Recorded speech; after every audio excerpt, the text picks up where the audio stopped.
আজকে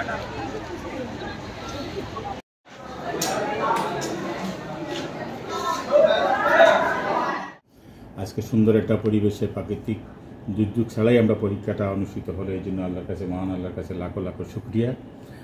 আরও শুকরিয়া জ্ঞাপন করতেছি এই জন্যই, তার কারণ হচ্ছে আমাদের সরকারের থেকে একটা নির্দেশনা ছিল যে আমাদের কোভিড-19-এর নতুন একটা ভেরিয়েন্ট আবার দেখা দিয়েছে। সেটাও আমাদের এদিকে আমাদের সিলেট অঞ্চলে শুনেছিলাম আমরা একবার ছিলেন, কিন্তু এটা মারাত্মক আকার বা সংক্রমণের পর্যায়ে যায় নাই বিদায় আজকে আমরা বিনা সংক্রমণে আমরা এরকম একটা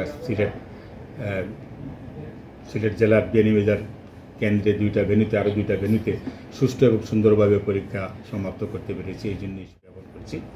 তো আমাদের এখানে বিয়ানীবাজার উপজেলায় যেহেতু ইন্টারমিডিয়েট লেভেলে আর কোনো কেন্দ্র নেই, এটাই একমাত্র কেন্দ্র এবং এটা একটা বড় কেন্দ্র। আজকের পরীক্ষার্থী ছিল, টোটাল পরীক্ষার্থী ছিল 2323 জন।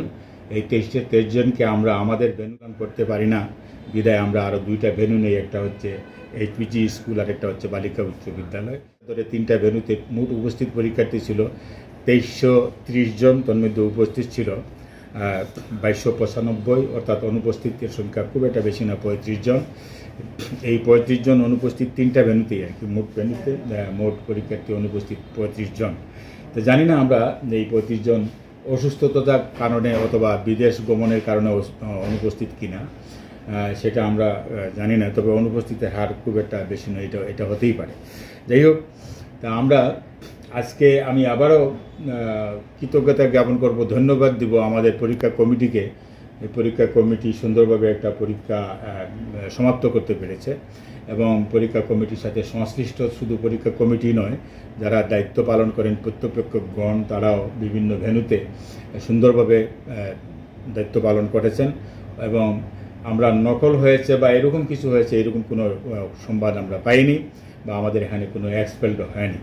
যাই হোক, আপনারা যারা সাংবাদিক আছেন, সাংবাদিকদের কাছে আমার একটা অনুরোধ থাকবে, কোনো জিনিসেই প্যানিক সৃষ্টি করবেন না। অর্থাৎ সরকার যেটা আমাদেরকে আগে সতর্ক করেছিল, আমরা সতর্ক ছিলাম।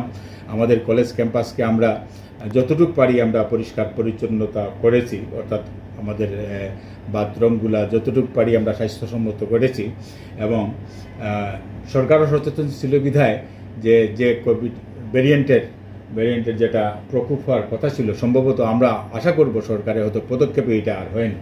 যাই হোক, যাতে না হয় তার জন্য মহান সৃষ্টিকর্তাকে যে দোয়া করবো যাতে অন্ততপক্ষে আমাদের শিক্ষার্থীরা সকল পরীক্ষাগুলো সুস্থ, স্বাভাবিকভাবে, সুন্দরভাবে দিতে পারে এবং তাদের স্বাস্থ্য সুন্দর থাকে, শরীর ভালো থাকে, সুন্দর থাকে। এবং এই জন্যই মহান রব্বুল আলমীর কাছে প্রার্থনা করব যে আমাদের পরীক্ষার্থী, শুধু আমাদের পরীক্ষার্থী নয়, এইচএসসি চলে আলিম পরীক্ষার্থী সহ যারা এই সময় এই সিজনে যারা পরীক্ষার্থী আছে, পরীক্ষা দিবে, তাদের সকল পরীক্ষা যেন সুন্দর এবং সুস্থভাবে, স্বাভাবিকভাবে হয়, সেটাই আল্লাহর কাছে প্রার্থনা। আমাদের বিয়ানীবাজার কেন্দ্রে আজকে যে একটা মনোরম পরিবেশে যে আবহাওয়ায় আমরা পরীক্ষাটা নিলাম, এই আবহাওয়াটা যেন বিরাজ করে। আমাদের দীর্ঘ জুন মাস এবং জুলাই মাস ব্যাপী পরীক্ষা চলবে, এরকম আবহাওয়া যেন বিরাজ করে, সেটাও আল্লাহর কাছে প্রার্থনা করব যাতে সৃষ্টিকর্তা আমাদের পরীক্ষার্থীদের সুবিধার কথা চিন্তা করে আমাদের জন্য এরকম প্রতিদিন এরকম একটা আবহাওয়া রাখেন, যাতে ঝড় বৃষ্টি না হয়। কারণ হচ্ছে প্রাকৃতিক দুর্যোগের সময়ে এটা, বর্ষাকাল, এটা প্রাকৃতিক দুর্যোগের কবলে পড়ে যাতে আমাদের কোনো পরীক্ষার্থীর পরীক্ষা বিঘ্ন না হয়। আর যারা পরীক্ষার্থী আছে তাদেরকে দোয়া করব তারা যাতে পরীক্ষাগুলো সুন্দর হয়, তারা যেন সাকসেস হয়, তাদের কৃতকার্য হয় সবাই।